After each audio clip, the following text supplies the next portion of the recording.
¿Crees que lo más aterrador de un hospital psiquiátrico es lo que experimentan los pacientes? Yo también lo creía, hasta que recibí estos 4 testimonios, y el último es el peor de todos. Relato 1, el paciente del cuarto 9. Me llamo Camila Duarte, y hace 6 años trabajé como enfermera en el Hospital Psiquiátrico San Jerónimo, en las afueras de Puebla, México. El lugar estaba rodeado por un bosque espeso, y cada vez que el viento soplaba, las ramas golpeaban las ventanas como si quisieran entrar. Las paredes olían a humedad, el piso crujía al caminar y los gritos se escuchaban a cualquier hora, incluso cuando los pasillos estaban vacíos. El hospital tenía 3 salas principales: la de mujeres, la de hombres y la de aislamiento. Era en esa última donde estaba el cuarto 9, el lugar del que todos hablaban, pero nadie se atrevía a mencionar en voz alta. La primera noche de trabajo, el jefe de enfermeros, don Raúl, me advirtió: si escuchas ruidos viniendo del cuarto 9, no vayas. Ese cuarto está cerrado, y debe seguir así. Pregunté por qué, pero él solo me miró, serio, y dijo: algunos pacientes no deben ser recordados. A partir de ese día, cada madrugada, justo a las 3 en punto, se escuchaban golpes suaves en esa puerta. 3 golpes. Siempre 3. Como si alguien del otro lado esperara que le respondieran.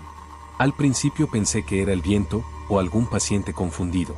Pero un martes, mientras revisaba los medicamentos, la luz parpadeó y la puerta del cuarto 9 emitió un crujido, como si respirara. Esa noche se fue la electricidad. Solo quedaba la luz roja de emergencia titilando en el techo. Tomé mi linterna y caminé hacia el generador. El pasillo estaba helado. A medida que avanzaba, el aire se volvió denso, pesado. Y un olor a hierro me llenó la nariz. Frente al cuarto 9, escuché un sonido. Tac, tac, tac. 3 golpes secos, lentos, marcados. Me acerqué y alumbré la pequeña ventanilla de metal. Fue entonces cuando lo vi, un ojo observándome desde la oscuridad. Fijo. Inmóvil. Como si esperara que yo hablara primero. Retrocedí temblando. El ojo desapareció. Pero justo cuando di media vuelta para correr, una voz ronca susurró desde adentro: no me ignores, enfermera. Al día siguiente le conté a don Raúl lo ocurrido. Su rostro se puso pálido.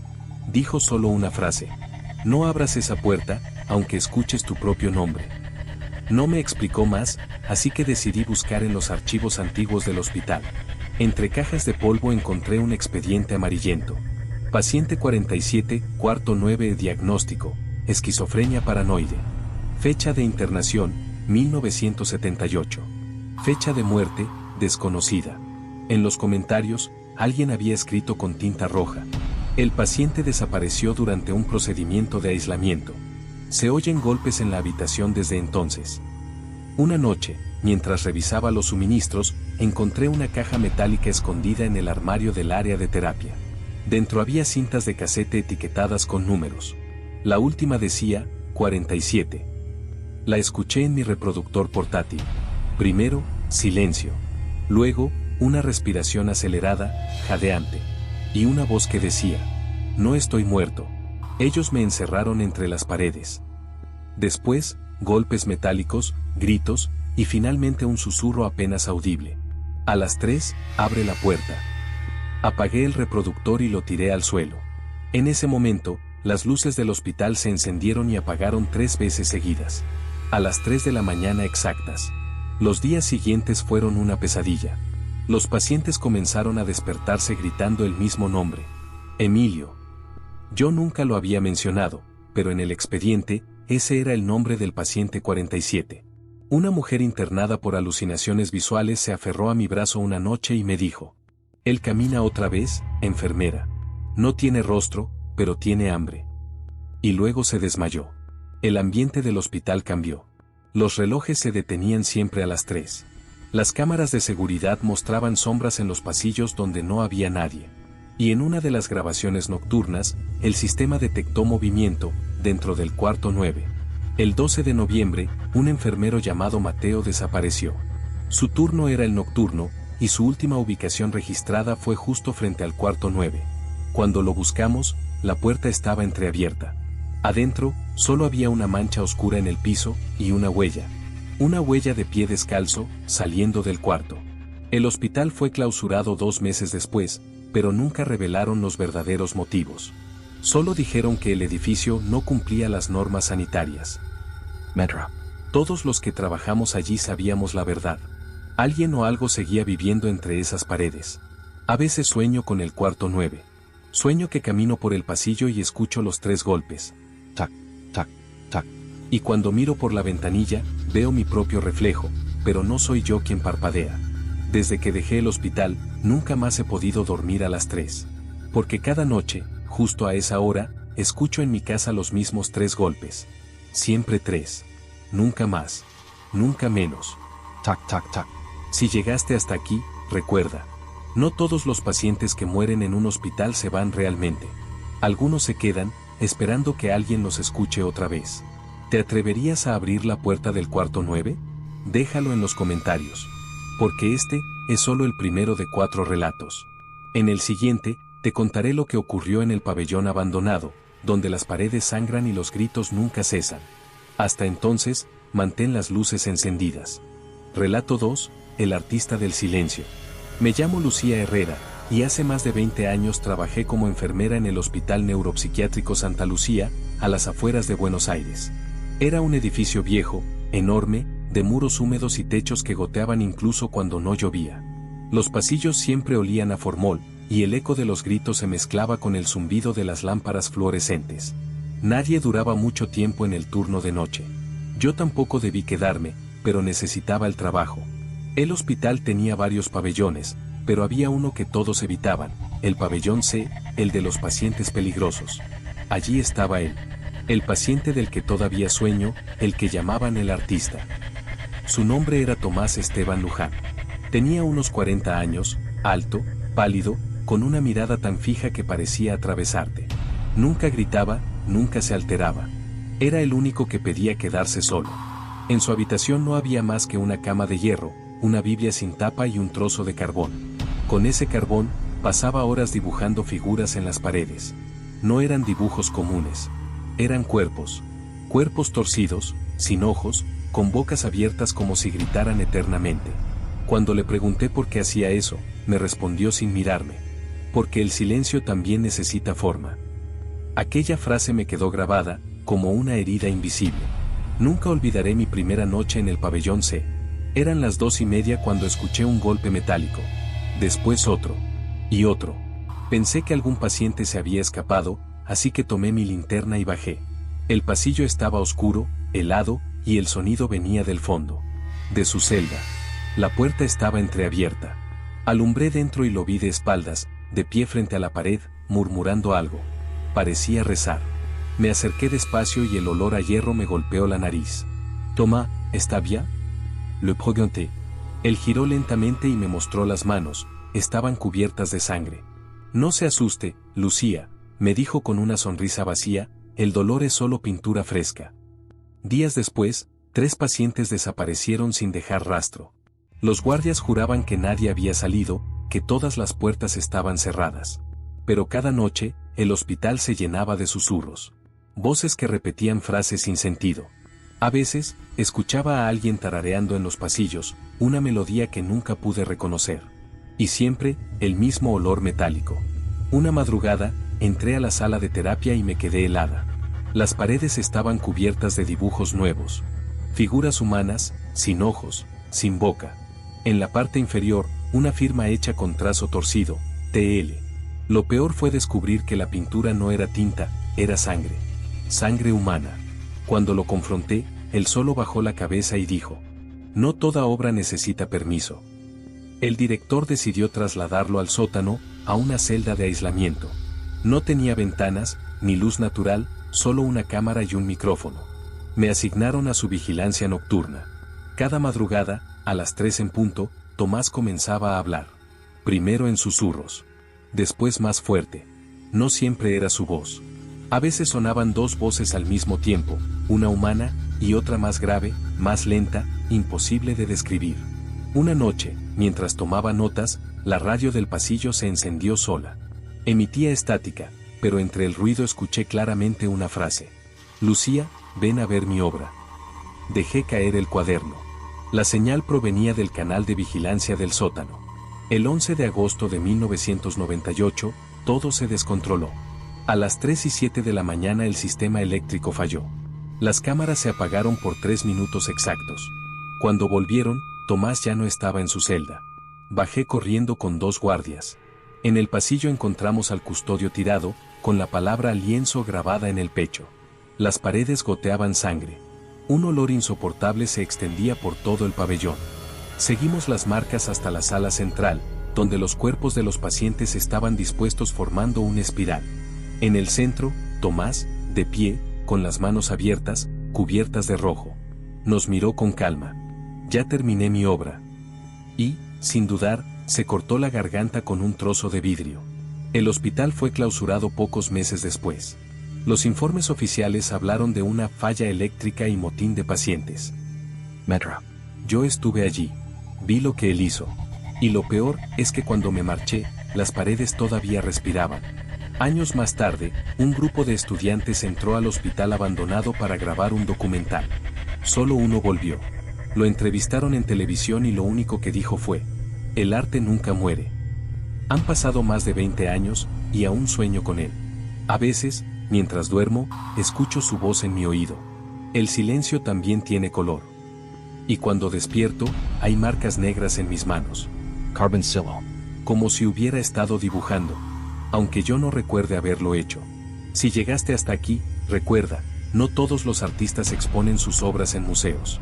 Algunos las dejan escondidas bajo tierra, esperando que alguien las descubra. Yo fui testigo de una de ellas. ¿Y tú? ¿Te atreverías a ver lo que pintó el artista del silencio? Relato 3, el paciente cero. Me llamo Andrés Navarro, y fui interno de psiquiatría en el Hospital San Rafael, en Lima, Perú. Era un edificio inmenso, con más de 100 años de historia. Un laberinto de pasillos húmedos, puertas cerradas y susurros que parecían venir de las paredes.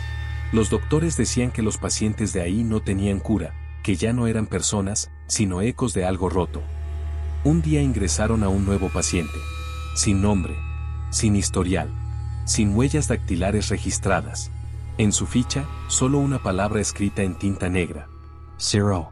Cuando lo vi por primera vez, estaba sentado en la cama, con las manos entrelazadas. Parecía tranquilo, casi inofensivo. No hablaba, no comía, apenas parpadeaba.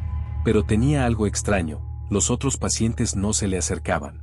Lo miraban desde lejos, temblando. Una de las enfermeras, Rosa, me dijo que cada vez que él entraba en una sala, el aire se volvía más frío. Y que las luces parpadeaban.